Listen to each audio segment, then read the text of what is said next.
All right, so I had a customer bring me this nice little box of Boom. It's a Sony CFS-B11 radio cassette recorder. And I think he has a tape in it already. Let's take a look. Yes, there is a tape in there. And he said it makes a weird noise when you press the play button. I have a towel down here to protect the surface. That doesn't sound good.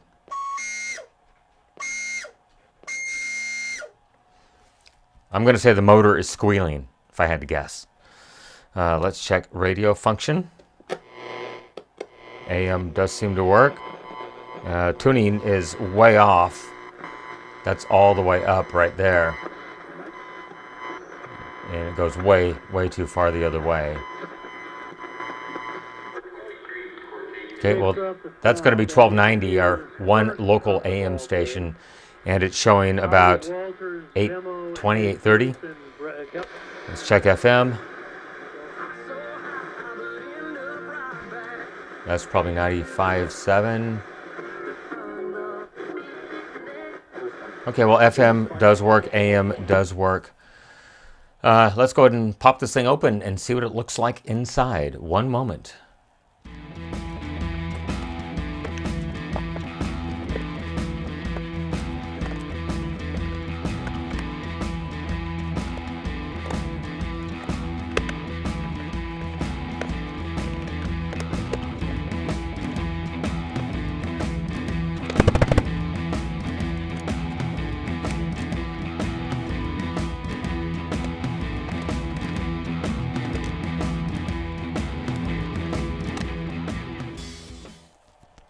Well, that's certainly why the tuning was off. This fell out and probably the tuning knob got bumped. But that's easily remedied. Let's just take a look around in this thing. It is indeed stereo. You can tell that by the two separate heads right here. Well, not two heads, but the gap in the middle of the head. If it were mono, it would be just one solid plug in the center of the head. And so that is definitely a stereo head. A little bit of use. Definitely got some oxide on the capstan and the pinch roller. Have to clean that off. There is the audio power amplifier down there. A Toshiba, it does look like. Probably a TA 8229K, possibly. Yeah, TA 8229K. We lost a couple of more screws. There's one. Over here on this side, AM/FM tuner. Little teeny tiny AM ferrite rod, probably does adequately for urban reception in the city, although who listens to AM much anymore. Sony CXA-1238S. AM/FM do everything chip all in one. Oh, look at that. They even told you which ones go where, but the layout looks to me slightly different maybe. But anyhow, AM oscillator, AM antenna, FM oscillator, and FM antenna. There's how you tune the FM, the local oscillator right there. Okay, well, let's go ahead and get the cassette mechanism out of here, and we'll take a peek-see at the bottom of it and see what it looks like. One moment.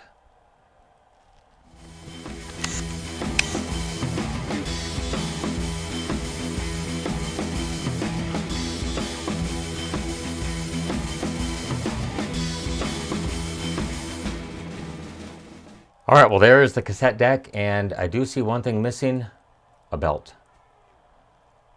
And it looks like it's wrapped up around the capstan motor pulley. Now, the customer did tell me that he'd been into this, and he did determine that the belt was indeed missing. And he said something about ordering one, and I'm like, I probably have one, most likely. So let's get this motor out of here.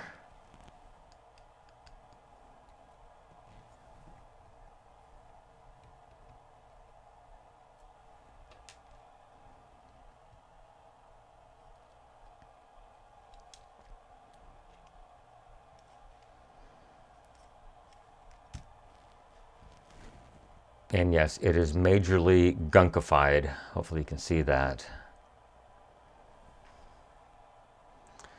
Yeah, it's no big deal for some acetone. That's what was making the noise. So hopefully a droplet of oil can cure that. Otherwise, I may have another motor in stock somewhere. July 22nd, 1996 is the date code on this one, and it's a 9-volt motor. So I think what I'm going to do is try to very gently pop this guy up and off. I'm trying to remember the distance right here, which is about a 1/16 of an inch. All right, there we go. And so now I can go ahead and put this in a container with some acetone and do a better job of cleaning it off. Need to get rid of that little piece of belt. There we go. Find a trash receptacle for it over here somewhere. And I should probably add a droplet of oil to this motor and see if it quiets it down, because I do not want to return this in a squeaky condition if this doesn't help. I may have to pull the bottom of the motor off and lube the other end of the bushing.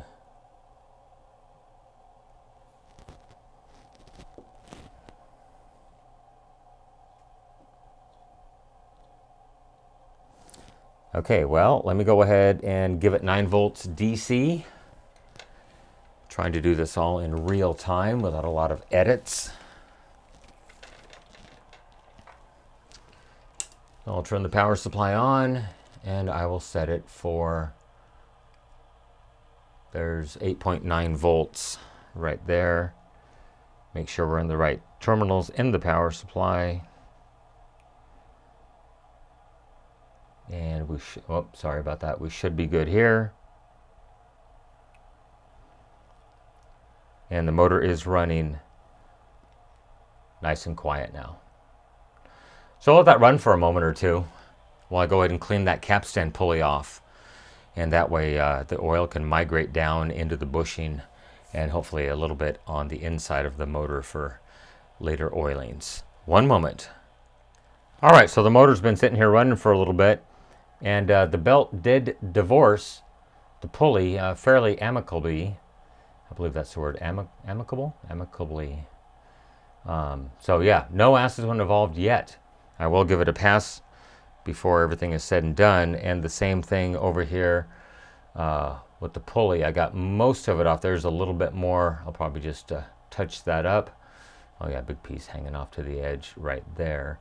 It looks like there's actually going to be 2 belts. One from the motor that lives up here to the capstan flywheel, and then one from the bottom of the flywheel to this little take-up gear that, thank God, it's not cracked and busted off because of that spring yet. Well, let me go ahead and get this cleaned off.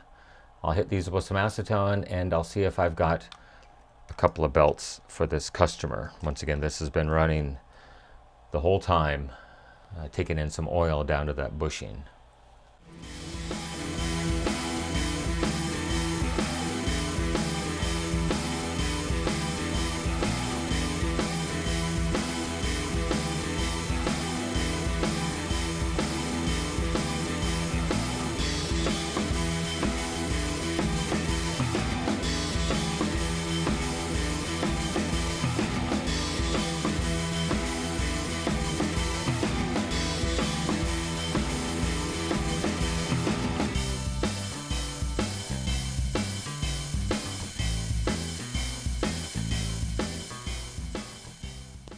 All right, well, I went through my little box of random belts, and I did happen to find a couple that I think will work just fine.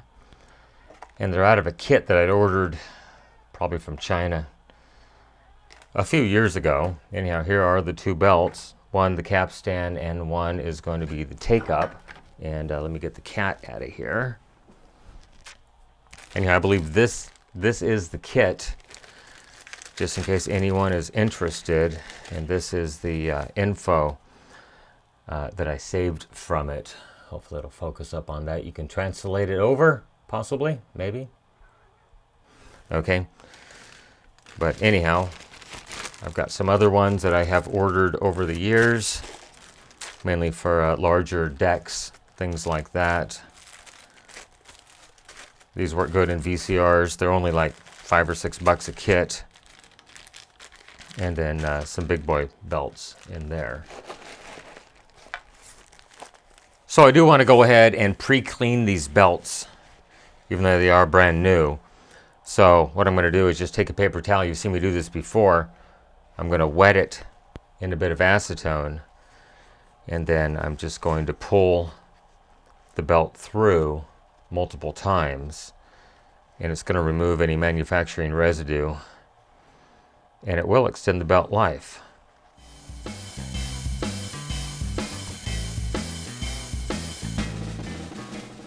Okay, there we go. Those belts should be good for many, many more years.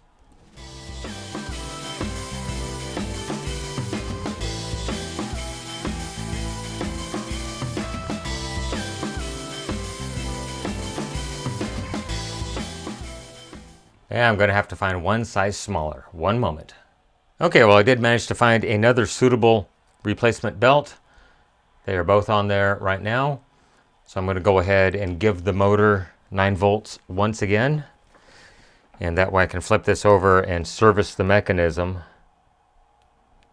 As long as it doesn't short together, which it probably will. There it is running. And hopefully we can flip this over and find out which, this is play. We'll make sure it has enough torque to do the auto stop, and yes, it does. Yep. Rewind. Plenty of torque. And the auto stop does still work. Okay, well, I'm just going to put this in play. And I'm going to wipe off the record playhead, the capstan, and the pinch roller. And then this one does use a permanent magnet erase head, which I'm definitely not a fan of. If you want to make a recording that sounds halfway decent, don't use a permanent magnet erase head. Insist on AC bias only in your tape recorder.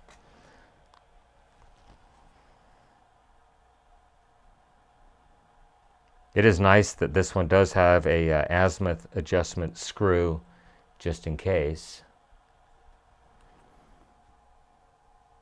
And did we short out the power supply, or did we lose a wire? And we lost a wire. Okay, that should be good.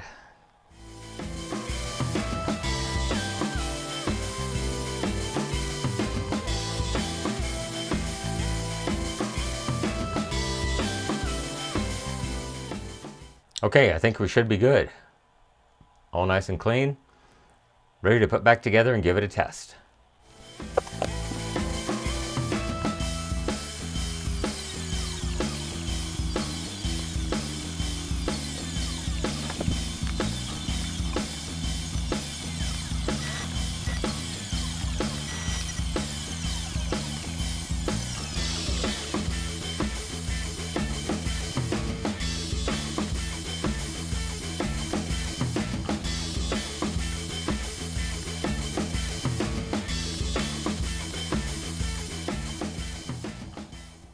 Okay, well, I do have a tape in it. It is reconnected to the chassis. Let's hit play.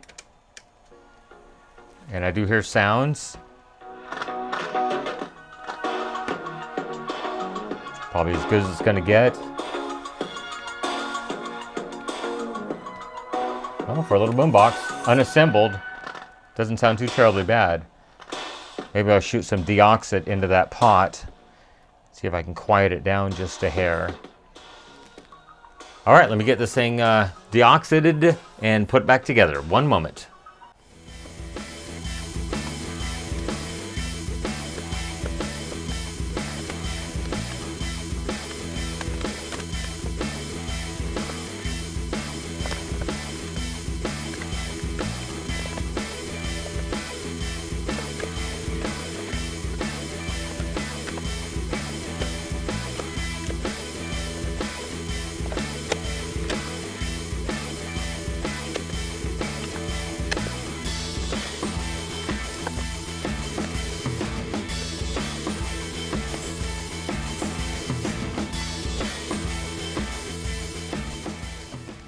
Well, I might be off by 1 tooth on the tuning dial here, but I think that's going to be okay.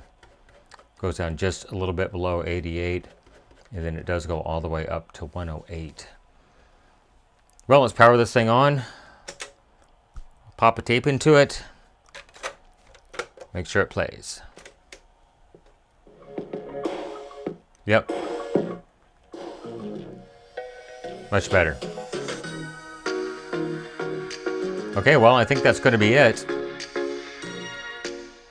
Make sure AM and FM still operate normally. See how close we are. Yeah, we're off just a little bit. This should be about 1290, but it shows 1200, so we might be off by 1 tooth. FM. That's pretty close. That should be 95.1 right there. Anyhow, I'm going to call it a wrap. The Sony CFS-B11 radio cassette recorder from 1996. Repaired. A couple of belts. Go ahead and leave me a question, a comment, a concern down below, good or bad. I do try to respond when I have time. While you're down there, if you could hit that subscribe button and like this video, it does help my channel grow. You can follow me on social media, Facebook, Instagram, Twitter, or X at NorCal715, although I haven't posted anything in quite some time.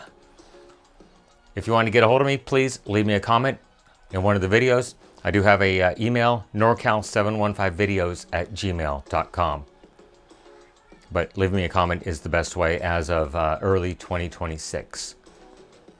Remember, with your help, we can try to keep these things out of the landfill, out of the recycle bin, and out of the e-waste facility. Everyone, thank you for making it to the end of this video. I really appreciate it. Everyone, have a great day. Once again, thanks so much for watching. Bye-bye.